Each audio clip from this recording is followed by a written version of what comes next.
Welcome to Health 2660. Here we don't just talk about health, we tell the stories that heal. Now please listen to the story. My name is Martha. I'm 71 years old and live alone in a small house in San Diego, where the sunsets are soft, the ocean breeze is kind, and the silence at night is just enough. The bougainvillea climbs the stucco walls, a riot of magenta against the fading light, and the scent of jasmine drifts in through the open windows. Inside, my little haven is filled with the things I love: stacks of well-worn books, hand-stitched quilts draped over the armchairs, and photographs capturing memories that still sparkle like sunlight on the sea. I've always thought of myself as someone who lives healthfully. No smoking, of course. A habit I never picked up, thankfully. No fried food. I learned early on from my mother the importance of steaming and baking. No staying up late. I've always cherished my sleep, believing it was the cornerstone of my well-being. Every night after a light dinner of steamed fish and vegetables seasoned with a touch of lemon and dill, I would make a cup of herbal tea, usually chamomile or lavender, depending on my mood.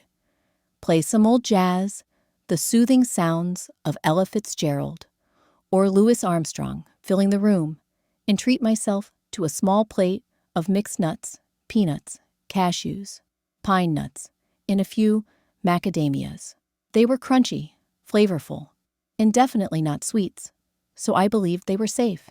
In fact, I was proud of myself for choosing them over cookies or ice cream, the temptations that often whispered from the pantry. I considered my evening habit a quiet victory, a small act of self-discipline that contributed to my overall health. I had no idea that these healthy choices were quietly affecting my body slowly, but surely chipping away at my well-being, like the relentless tide eroding the shore. Little did I know, this nightly indulgence was far from the benign treat I imagined. It was a silent saboteur working against me from the inside out.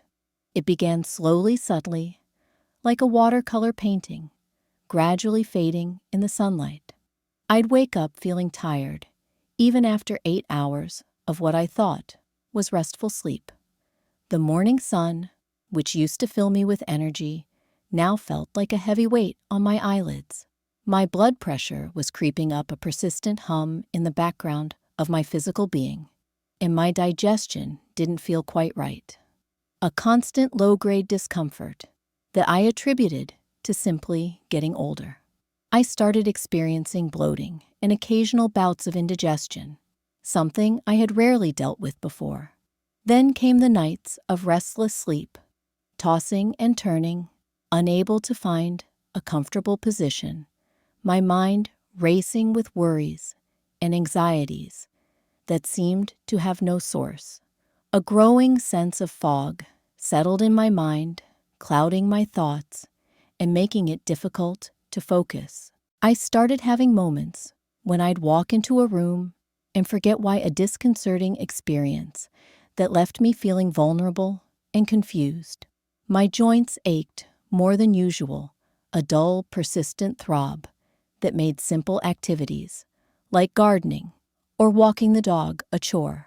I started having frequent headaches, dull and throbbing pains that radiated from my temples and across my forehead, making it difficult to concentrate or enjoy my hobbies. My usually vibrant energy dwindled, leaving me feeling sluggish and listless throughout the day. The joy I found in simple things started to fade, replaced by a sense of weariness and apathy. My daughter Emily, a bright and compassionate young woman who lived nearby, became concerned. She'd noticed my increasing fatigue, my forgetfulness, and the dark circles under my eyes. She encouraged me to get a full checkup, insisting that it was better to be safe than sorry. I agreed, still thinking to myself, it's just aging. It happens. Everyone experiences these things, as they get older. I attributed my symptoms to the inevitable decline of the body with age, dismissing them as normal and unavoidable. A few days after the blood work, my doctor, Dr. Ramirez, called. Her voice was usually warm and cheerful, but this time it held a note of concern, a subtle gravity that immediately put me on edge. "Martha, I've gone over your labs," she said, her voice kind but serious. "Your blood pressure is elevated. There are signs of mild inflammation and a few metabolic markers we need to watch." She paused, the silence on the other end of the line, heavy with unspoken implications. "Can I ask, what do you usually eat at night?" I chuckled, feeling almost proud of my answer, thinking I was about to receive a pat on the back for my healthy habits. "Oh, I snack on nuts, peanuts, cashews, some pine nuts, a few macadamias." But instead of praise, there was a pause on the other end, a pregnant silence that made my stomach clench with apprehension. "That might actually be part of the problem," she said, her voice gentle but firm. I blinked, my mind struggling to process her words. "Wait, nuts are healthy, aren't they?" Then she began to explain, gently, carefully, patiently, dismantling my long-held beliefs about healthy eating, and it shook everything I thought I knew about nutrition and well-being. She spoke of the specific properties of each nut, the potential risks they posed, and the importance of tailoring one's diet to individual needs and circumstances. The conversation was a wake-up call, a paradigm shift that forced me to reevaluate my understanding of health and the complex interplay between food and the human body. "Peanuts, not technically a nut, they're legumes," she explained, "and they're highly prone to mold that produces aflatoxin, a compound that can damage the liver, especially in older adults whose immune systems are less robust." I pictured the innocent-looking peanuts in my bowl, now transformed into tiny agents of potential harm. "Cashews, high in starch and carbohydrates," she continued. "They can spike blood sugar, which is risky for anyone pre-diabetic like me." I had been diagnosed with prediabetes a few years ago, but I hadn't taken it as seriously as I should have, assuming that my healthy lifestyle would protect me.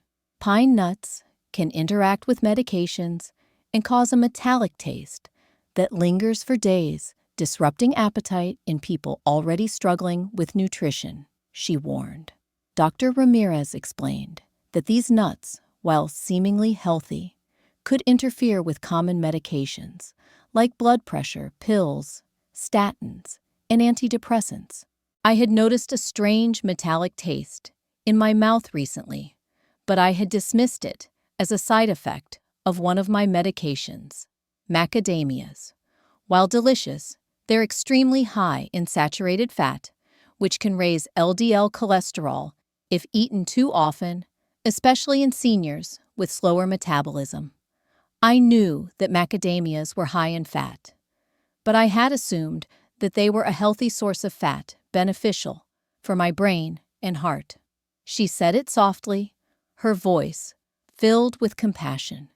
"You think you're eating healthy, but your body is telling us otherwise." Her words struck me like a physical blow, leaving me feeling confused, betrayed, and deeply concerned about my health. That night, I couldn't sleep. The weight of Dr. Ramirez's words pressed down on me, filling me with anxiety and self-doubt. I lay there, staring at the ceiling, the shadows dancing in the moonlight, replaying every evening. I'd sat with my little bowl of nuts, thinking I was doing something good for myself, nourishing my body and protecting my health. I avoided chips, the greasy, salty temptations that beckoned from the snack aisle. I didn't drink soda, the sugary beverages that fueled so many others. I wasn't eating cake, the decadent desserts that whispered promises of instant gratification. But it turns out, even healthy foods, when mismatched with your age, your condition, and your individual needs, can become harmful, contributing to inflammation, elevated blood sugar, and other health problems. That was when I began to understand. Health isn't about what's generally good. It's about what's right for your body right now in this moment, taking into account your unique circumstances and vulnerabilities. It's a personalized journey, not a one-size-fits-all solution. The realization was both liberating and daunting. Liberating because it meant I had the power to take control of my health by making informed choices. Daunting because it meant I had to learn a whole new set of rules, discard my old assumptions, and listen carefully to the signals my body was sending me. As the first rays of dawn crept through the curtains, I made a promise to myself I would become an active participant in my own health journey, seeking knowledge, experimenting with different approaches, and listening to my body with unwavering attention. I didn't give up on nuts altogether. I just started choosing better, making more informed and conscious decisions about the types of nuts I consumed and the quantities I ate. I replaced peanuts with raw, unsalted almonds, rich in vitamin E, magnesium, and fiber, known for their heart-healthy benefits. I swapped cashews for walnuts, packed with plant-based omega-3s, for brain health, supporting cognitive function and memory. I added pistachios, which are great for blood pressure and vision, containing antioxidants that protect against age-related macular degeneration. And I tried Brazil nuts, just 1 or 2 a day to support my thyroid and energy levels, providing a rich source of selenium, an essential mineral. I also diversified my snack choices, incorporating other healthy options, like seeds, dried fruit, and small portions of Greek yogurt. I began journaling how I felt after each meal, carefully noting any physical or mental changes, however subtle. I paid attention to my energy levels, my digestion, my mood, and my sleep quality. No diets, no guilt, just small, thoughtful changes, one day at a time, building sustainable habits that would support my long-term health and well-being. I consulted with a nutritionist who helped me create a personalized eating plan that addressed my specific needs and health concerns. She emphasized the importance of whole, unprocessed foods, portion control, and regular exercise. 6 weeks later, I went in for a follow-up appointment with Dr. Ramirez, filled with a mixture of hope and trepidation. The waiting room felt less intimidating this time, the sterile atmosphere softened by the anticipation of positive news. My blood pressure was stable within a healthy range. I was sleeping through the night, waking up, feeling refreshed and energized. The fog in my mind had lifted. I was remembering things more clearly, recalling names and dates with ease. I could finish a chapter in my book without rereading the same page, absorbing the information, and enjoying the story. I wasn't snapping at the people I loved. My irritability replaced by patience and understanding. I felt like myself again, vibrant, engaged, and full of life. For the first time in months, I sat outside in my garden, surrounded by the fragrant blooms, with a smile that wasn't forced, a genuine expression of joy and gratitude. And I realized I hadn't needed any medication, no prescription drugs to mask the symptoms or address the underlying issues. Just understanding, just a shift in perspective, just a few simple changes in my diet and lifestyle. The power to heal had been within me all along. I still love nuts. I still eat them almost every day, enjoying their flavor and nutritional benefits. But now I choose the ones that love me back, the ones that support my health and well-being, the ones that are aligned with my individual needs. I've learned that just because something is natural or trendy doesn't mean it's good for everyone.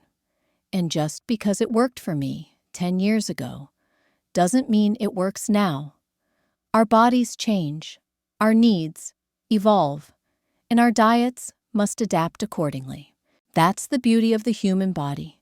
It's always talking to us, sending us signals, providing feedback.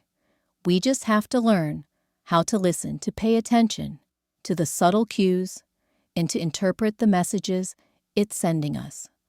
Health doesn't require overhauling your life overnight, embarking on drastic diets, or engaging in grueling workouts. Sometimes it starts with a small plate and a second chance, a chance to learn to grow and to embrace a healthier, more fulfilling life. And sometimes it takes a phone call from your doctor to remind you you deserve to feel well.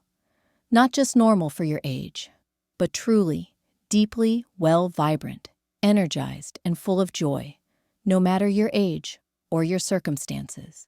The journey to optimal health is a lifelong pursuit, a continuous process of learning, adapting, and listening to the wisdom of your own body. It's a journey worth taking, a journey that leads to a richer, more meaningful life.